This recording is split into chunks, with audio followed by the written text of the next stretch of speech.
Ndakamangarira murume anonzi Temba Joe. Mazuva aya akanga ari sabhuku. Akauya kumba kwangu pfuwa useri kwematanga angu. Ndo akasvika akati pakutanga akasvika akatora akanga amboona Carisoni dera akanga akakumbira chigadheni kuna Ahoziya. Kubva apuwa unzi mwana wababa soko akurima sekujaranza kana Carisoni aregera unorima nzvimbo ndeyako.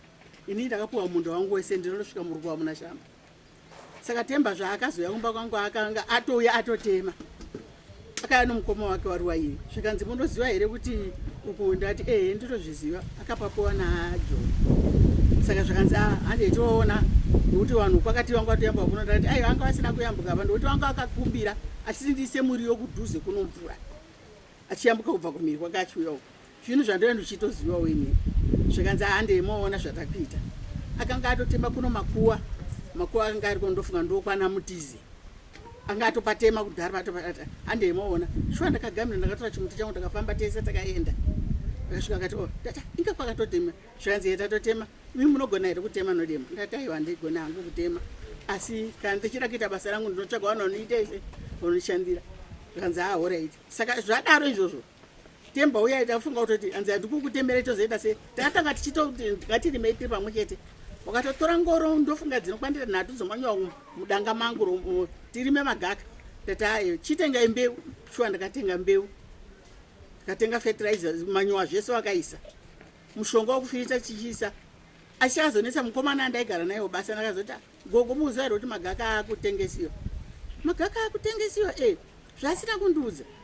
Anzi zvishuwa ndo zvako. Kubva ndaenda. Shuwa ndakatosvikira mwamai uri kutema magaka warubva pamusika. Kuinda ndo anzi magaka ndangoka. Ndako. Zvakanzi ndati pakudii.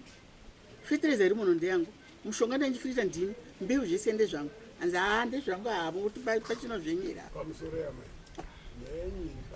Nyaya yangu munzvimbo iyoyo manje ndo yaabva atora yese pamatanga angu omombe pasi patairimapo pese bva atora pese nopatata gadhepo pese kubva atora paapake ndatorewa munda wangu uye manje ko zvafamba sei watazoenda kwadyora ubva azouya iye akatotaura kana tsamba yangu kwadyora nofunga notaura kuti iye akatopupura kuti kudyora nzi anosvika murodhi kwamuna shamba asi vazondishamisa manje iye ndaakutotengesa akutoripa ndiye imomo pedzepo kurima kuye akutotengesa ndakatoshama izvo okutobaona pakatomira imba kati murume yari kutoreresa naye patoitwa musha akutotengesera vanhu pake ipapo patono vanhu ndofunga kana ndisingakanisi wari kuziva watokwana kana vanhu 3 kana 5 asi wamisa imba watoripo patori munhu patomira imba pato vanhu vanogara ari pamahura aigara mutownship atogarawo pake ipapo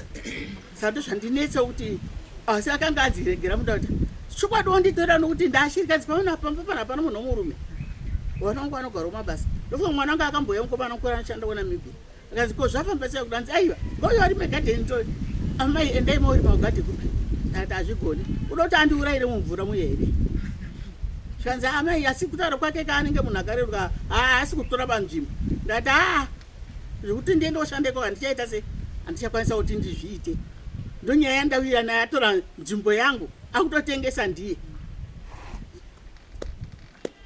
akatengeswa ari kutotengesa akatengeswa mari wari kutenga anzi wari kuita ma250 aiwa ini mati pakatengeswa mari munhu ari kutenga ari kutengesa ne200 handizivi kuti ari kupima sei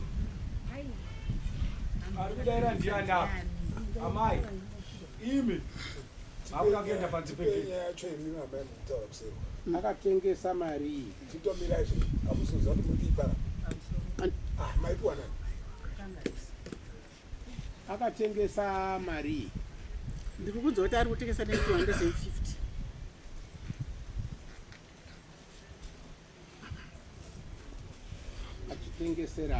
achitengesera vanhu vari kuda nzvimbo. Vanhu vacho handivazive mazita avo. Mumwe wacho ari kunzi ndigwidibira akawana nzvimbo ipapo.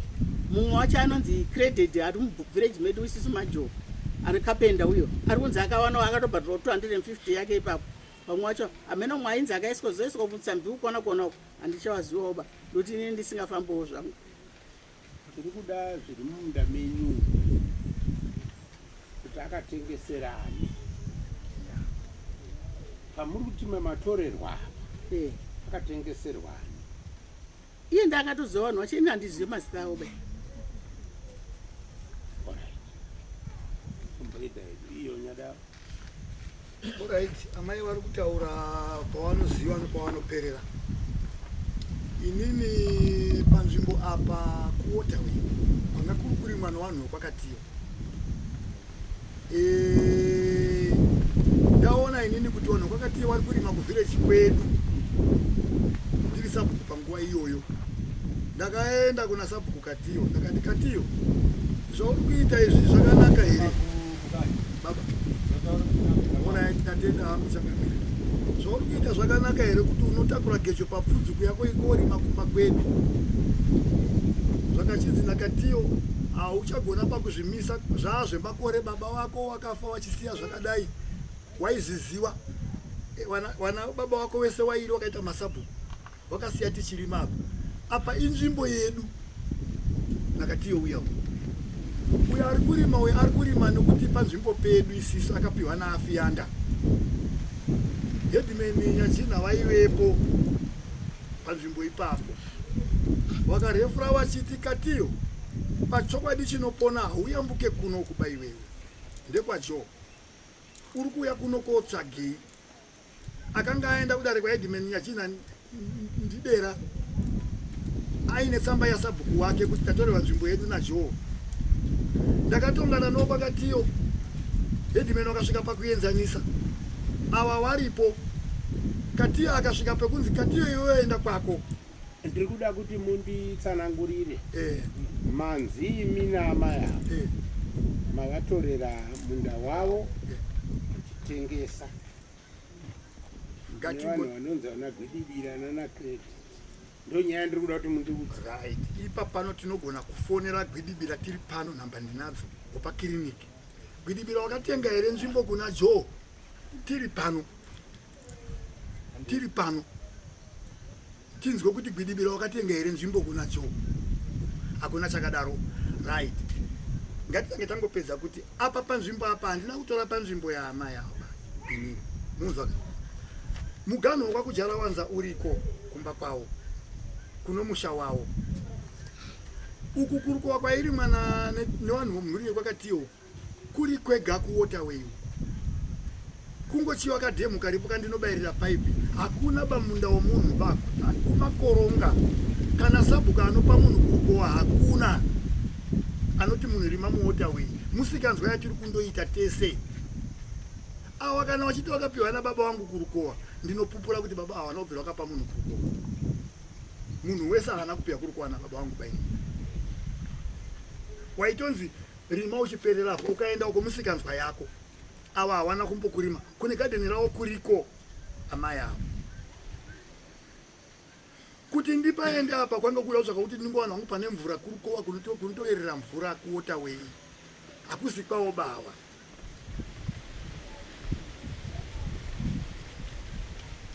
Ndakanzwa nyaya yamai avo hainini inowanwa wamaisava waenda mumunda mavo nomazura akazviita apa kupa munhu hama yangu mumunda mangu mandakashanda inini imhosva here? Muzukuru wangu uyu,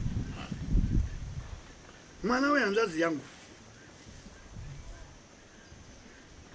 wandapa mumunda mangu, mewawo handina kupinda pai. Zvoita sokunge zvaakurwadza kuti wapirei munhu apa, asi ndiri kupa panzvimbo yangu yandakatongana naKatiyo nadira, takapedzerana zvakanaka. zvakuita sokunge zvakubata awa asi kumunda kwavo handina kupinda bai. Kana makaenda munoona kumunda kwakuJarawanza kuriko kuriko. Amai, manzwa mhinduro yamuri kupuwa. Ndiri kuidzwa mhinduro. Hanzi munda wenyaya havana kubata. Mumunda wangu upi wacho wasina kubata. Ini ndiri kutsinira zvavari kutaura, ndikuda kuedza kukuonesai zviri kutaurani. Soko zviri kutaura angangotaura hake kana kugona kuchenjera kurautsa mukanwa make. Matanga angomomba anga ari papi. Kana kumubvunza kana vanogara majoho kugara vanhu vese vanobva kuchikoro wese matanga anga ari kupi. Munda wangu indini wangu uri kupi. Handii ndiri kumhiri kwerodhi kumadokera. Iyi rodhi munoziva iwe mai manjana naMugabe yetara iyi. Rodhi kudhara yakanga iri kupi? Iri uku. Matanga angu mairi ayara. Iri danga. Apa pane chimuti chemubarichirwa chihombe chaizvi. Iri zidanga. Waise kana vanhu vakadzidza waifamba nenzira iyoyo. Kana wese vanhu vaiziva uziva kuti inzvimbo ndeyekuJarawanza iyi. Apa chiri machite takatsime apa. Rodhi yangu ndichibuda pagedhi rangu iro dhara. Pandaita gedhi kudhara pakona pakudana apa. Ndopaino gedhi ipo pai. Ndichibva ndabuda ndichida ino rodhi yangu ndichienda kumunda kwangu. Chirodhi chiripo pai mugano wemastoro uku kwese ndo kwangu. Awoziva akati murega arime ningirike ukarisonu. Mwana wababa tijetese ndawapira pachisoko asi kana aregera kuJarawanza ndopako mugano rukowa ezvotawo pakanaka pano munyefu unorima. Ndozviripo. Ainzi Karisonu akanga apapuwa nani? Akakumbira kuna Awoziya. Ajo. Terere sesai. Akapapuwa nani? Akakumbira kuna Ajo, kuna Awoziya. Awoziya wabvaya kuti kuJarawanza mwana baba wangu andinesa ari kukumbira da kurima vanzi panohundiriwa. Ndite garden ndite muriwo. Saka ndamupa. Asi kana aregera nzvimbo ndeyako. Kuna matombo ega ndiri kuzvinzwa mai. Uya muri kuti Karisoni uyu akanga akapapiwa nani? Akanga akapiwa naOziya. Ari Sabhuku Oziya. Good. Jo. Uya muri kuti Karisoni uyu sei akakumbira kuna Oziya iyo nzvimbo iri kwakuJarawanza? Aiwa akakumbira kuti ndikupa Sabhuku. Isi munda wangu wese uningirike. Mubvunzo wangu maunzwa zvakanaka. Ndikuunzwa. Sei akakumbira kuna Oziya iyo nzvimbo iri yekwakuJarawanza? Soko ipapo pakata pachisango pano muzimbutirenge ripo rakazara pano makuanda taura iyayi. Uku kuseri kwacho pachinzvimbo chidiki chaari kutaura ichocho. Uku kwakutengesiwa kwese kuno ndokwangu ndokumatanga ngomombe. Asi pachivera kuti kagadheni kari uko kusango. Kakatori kusango. Karisetochka kana kuchera mvura bhoro rainge riri ipapo. Handina kuramba. Ini ndati arima ndakumupa apa kuJarawanza. Uyu mwana wababa andinesa ari kukumbira kuti andaisa muriwo papi apa. Saka murega aite sei? Ndamupa pachisoko murega arime kana aregera unoita sei zvako? Nzvimbo ndopako pano munyefoza matombo ese ari pana.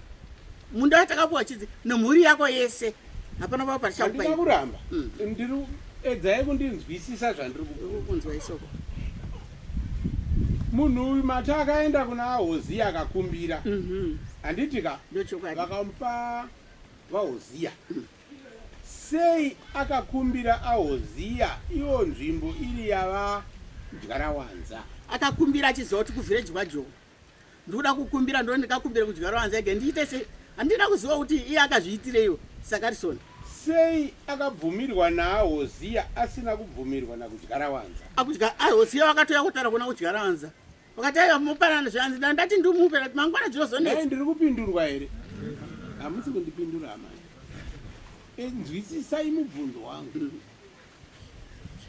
Ndabvunza kuti sei Karisoni akaenda kunokumbira aOziya iyo nzvimbo iri yavakuJarawanza? Handichaziva kuti Karisoni akazviitirei. Asi aOziya wasati wamupa wakatoya kutaura nakuJarawanza. Handina kuramba. Sei Oziya ndiye abvuma kupa Karisoni wekwakatiyo asina mvumo kubva kuna kudyarawanza. Kudyarawanza akatotauriwa wakabvuma kuti ngwarime zvawo pamuriwo kachete. Kadzimba kadiki komuriwo kacho. Atina umboramba nekuti ina handipaziva. Kumirai makadaro. Vana baba mainzwa mibvunzo yangu. Munoti kudii? Teerera iwe. Pamusoro ichangamira. Ndiana. Ninde pakutsundira. Ndikazindira baba wangu. Baba wangu akarima pagadheni kwemakore more than 35 years. More than 35 years. nzvimbo iri kutaurwa Wachirima pagadheni kagadheni kari murwizi. But murwizi mainzi hamubvumirwi kuti munhu wanenge uchirima pave nesango ranga riripo. baba wako ari kubhuku ripi? Vari mubhuku rokwakativi. Nzvimbo iyi iri mubhuku ripi? Iyi yanzi iri mubhuku rokwaJobe. Good. Ndobva vakatenderwa nani? Ivo vanoti wakatenderwa naJobe. Ende hako mberi kuti warime gadheni. Waririma gadheni yetu saka takuririma. Takuririma isinobva tamira ndobva tarikumbidzawo umwe munhu. Ndini ndakatokumbidza umwe munhu kuti aririme. But paive nesango rine makuwa, paive nematanga amai avo emombe ndobva akanga ari.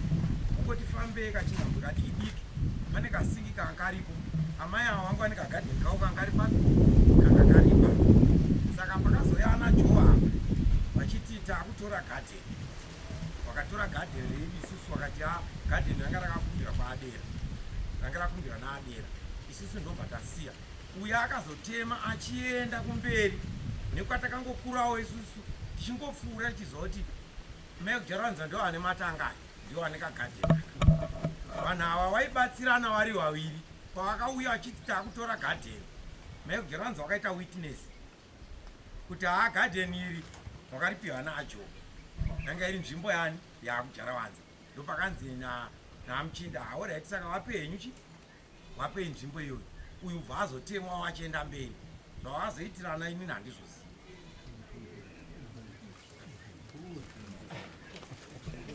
pane mumwe ane ruzivo nazvo yatsetse ndizvo here zvataura murume uyu? Ndochokwadi ndizvo here mukanya? Hazvisiri izvo nyadawa. Sabhuku Katiyo akauya nemhuri yake, komiti yake yese yevhiriji. Vakauya kuti Joe, tingataura sango rine iri nderedu. Nderedu rino uyu ari kurima mwana wedu. Akapiwa nana baba wedu wainzi ana Katiyo ana Afiyanda. Iwo haugone kumisa dera nekuti dera akapiwa newabereki wedu. Wana Sabhuku Katiyo. Dai amai ava wakanga wari kuziva kuti dera akupuwa naSabhuku Katiyo. Iye achipuwa naSabhuku Joe.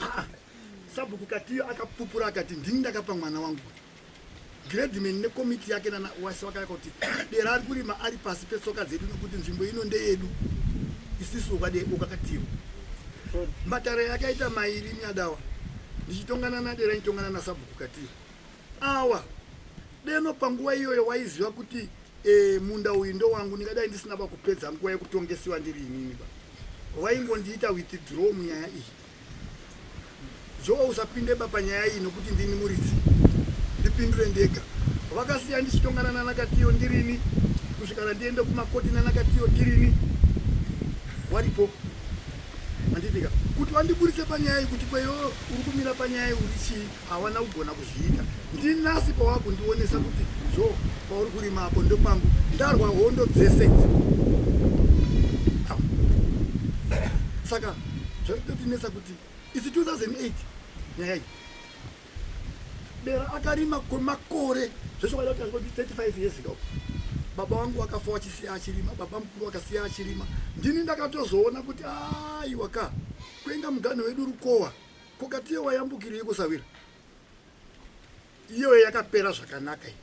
Haina pachakanetsa bai. Patakanetsana pakapera zvakanaka. Watoona naso ndikupa muzukuru wangu pokugara ndo pawabata kuti wamupire ipapo ndo pangu. Kare kese kapala baba waibudikira baba. Pandainesana nevanhu ava hapana pawaibudikira baba. Uchanyangarira mai kudyarawanza imba iyi? Imba iyi muzukuru wangu. Aenda muRukowa. Imimi mati muzukuru wenyu achienda muWaterway. Atambura pekugara. Enda ako wakamwana mwana pachikuitira. Nzvimbo hatisisina pekupisa mwana wanzvadzi. gara hako papi chero pachikuitira handitika handisi kuramba Eh. ndatini imimi ndimaendesa mwana uyu murukowa ndini munotenderwa amutenderwa kushora mutemo kana kurima murukowa kushora mutemo ndatosvora nokuti ndakaita kana kurima kandiri kuita ndakasvora nokuti murukowa hamutenderwe asi nekuda imimi kwokuti zvinhu zvarema. ndimaendesa mwana uyu ponzvimbo yamai kudyarawanza aiwa pasi paoba pasi paobawa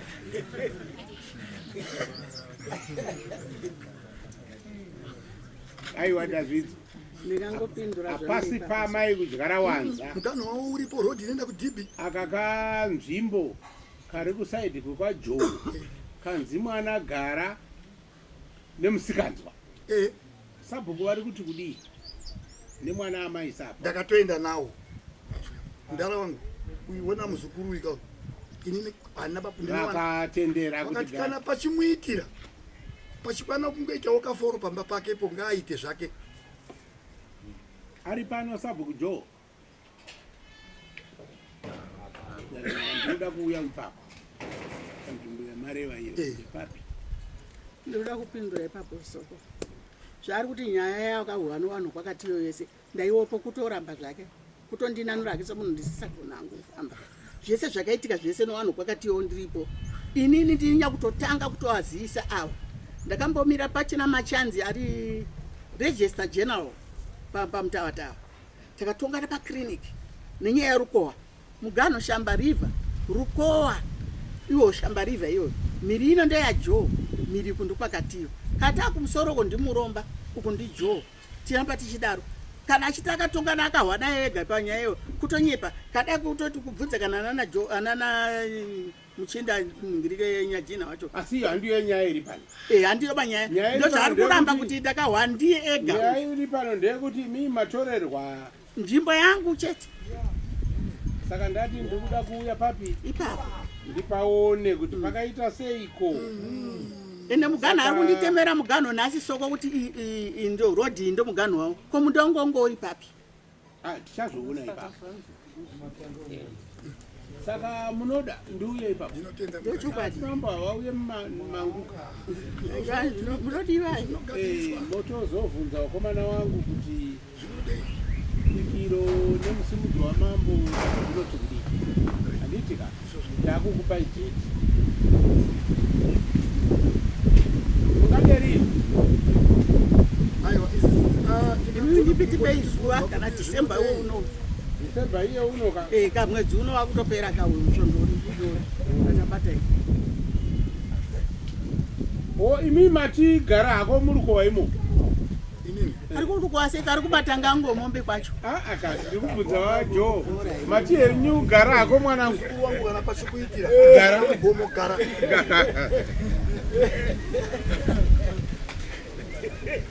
senzvimbo yenyu madombo waka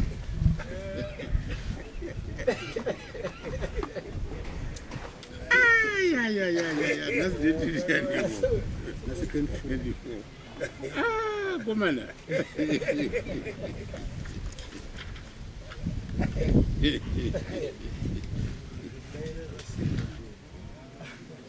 asi ndoda kutaurirai manyadava uzumba ndehwedu musahunyonganise nomuto upi hazvina kunaka pasingagarika hapadii pasiri pako hapasi pani musati munhu mamupa mangwana momutorera kwete atitambe matambire iwayo ndinoda kupa kutenda kana kamuri kuita kwakanaka ende kuziva kwangu kuti chifi Joe Village maibatsira kwakawandisa hamuisiye kuti zvakawanda zvamuri kubatsira Joe Village zvinenge zvavhiringika asi munoramba muchingoichovhedza padhuze nemi kuti mubatsire nemhuri dzirikunetsa gore raperaro makatibatsira pachikunde pakanga paita mhiri shoma patengeziwa makapindira nhasi uno makaya kuti muchikakugobatsira muchatsvaga dambudziko kuti riri bado muchapaona soko uda kuwedzera pamwe futi pakaitika pamusoro futi pomurume iyeye ndapinda zvakanaka ndoda musi kuwedzera wani pandoda kuti ndikuwedzerei ndotaura pamwe pacho paari kunditi ndiro gadheni yangu ruruu uko kwandira kusi paiwa pasi paujeranzaba ini ndichiuya muvhireji majonda roorwa nakujeranza 1978 amai handiwo kanga uri kanzira ida endiriya ndiri munzvimbo iyoyo hoziya akanditi wauya kuno mwana wasahwira wangu yandikupe ndima yako yokurima isiri yakujeranzaba mukupanzwa mujeranza aindobvira pachibhada ichienda ukachibaenda kumundoko ndanga ndapuwa kubvira paseri pakudara ndichienda koperera kugano kudhamu ndokumugano wangu dhamu iro rakabvavuka iri ndopandaiperera ipapo panorima rima zvako ipapa mwana wasa ndo munda wako waonesa nzungu dzako waonesa tumbeu twako usiri usingati ungwena kujeranza uku kunyoro kunoita gadheni zvakanaka saka rodhi yakaza ndairirima zveshuwa donje ndichikurima ikoko chibage zvese ndichiita saka zvakazoitika zvokuti rodhi yakabva yazouya bva yacheka rodhi yakanga iri kukudhara kwataitaura bva yacheka bva yasatara uku saka yaisatara uku manje uyu ndasara ndakurima kugadheni wapostori wakazouya wakakumbira wakanga ari mhiri kwadera kwanhingiri ikoko kwafinias makamba bwadzingwa ikoko vaikokumbira tikukumbira tutiite pabana apa padai rodhi tati ako kunamata chete inditi ndaiti kunamata chete kunyoro uku ndichaita gadheni rangu shuwa ndakaita gadheni rangu asi murume iyeyu mubodzibodzi uyu temba uyu iyo zvikana makakusvika toda kuti musvike futi ipapo akatopa munhu kwachitengu mwana anogadheni ipapo muzukuru wachitengu uru akamupa gadheni rake tiri mugano karukova kati pabhiriji paye apa pana kastimu karipa pakanobva kakwidza kachienda tukatoita mugano jonani nachitengu atoakaimba kupi atoakaimba ikoko mukunzipo kwangu ikoko pese ndaitira kuti muzomaona pese 3 December musi wa3 December chandenge ndiri kukumbira changamira ndisati bandanzwa hangu kuti zvinodeiwa mukuwana kwedu kudiki panoda kuti mufambe zvakanaka kuwana kwedu kudiki kubva pari nhasi ndisati bandanzwa hangu kuti zvinodei tinokuwana kumwe kokuda kutotsanziridza kusvika pa3 December pamwe ndogona kunge masenzi nai varume ndotengesa makanzwa notengesa pamwe pachivanhu chedu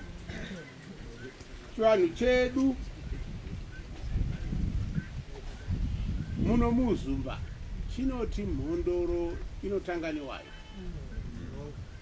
handiti mhondoro inotanga nei kuti manyada vaya azive kuti ndivo varidzi veuzumba inofanira kutongwa zvakanaka ndivo vanofanira kuratidza zvinodiwa muuzumba mambo muchavasimudza nyada yavo vauye ipapo vakuonesei zvinoitwa nezvisingaitwe tiri pamwe chete so ndinotenda tosangana musi wa3 December zvakanaka next uya tidzwe mhonda mapango une mumwe akukwira